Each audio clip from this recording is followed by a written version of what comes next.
In a small town in Calabar, where the street fell silent, lived a girl who carried pain and sorrow.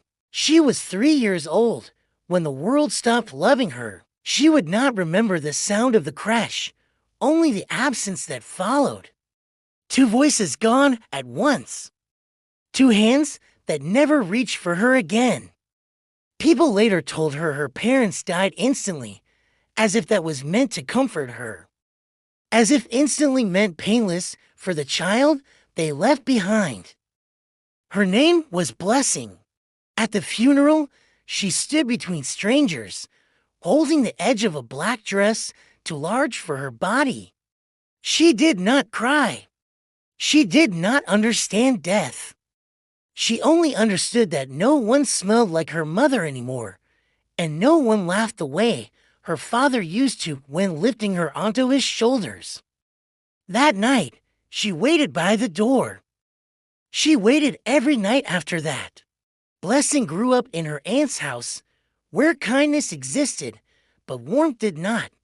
She was fed, clothed, educated, but never held asterisk.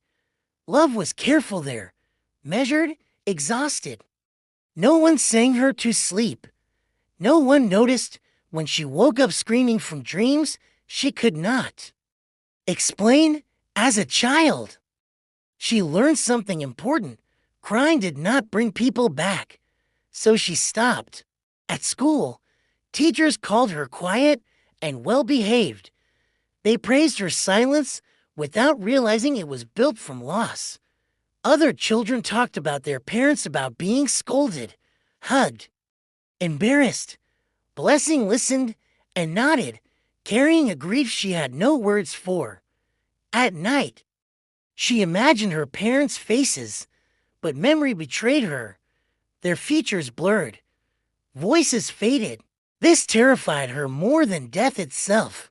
She feared forgetting them completely, feared becoming an orphan not just in life, but in memory. When she was 12, she found an old box in the storeroom. Inside were photographs, hospital bracelets, a tiny pair of socks her mother had kept. Blessing pressed the socks to her face and sobbed for the first time in years. She cried for the girl she used to be, the one who had once been loved without knowing how rare that was. As she grew older, sorrow hardened inside her. She loved people carefully, never fully. She expected abandonment the way others expected sunrise. When friends left, she told herself it was normal. When love failed, she blamed herself before anyone else could. Sometimes, late at night, she wondered who she might have been if her parents had lived. Softer, braver, less afraid of happiness. On her 21st birthday, no one noticed when she slipped outside alone. She sat under the sky and whispered to the darkness. I survived, she said, but I don't know how to live. The wind answered with silence.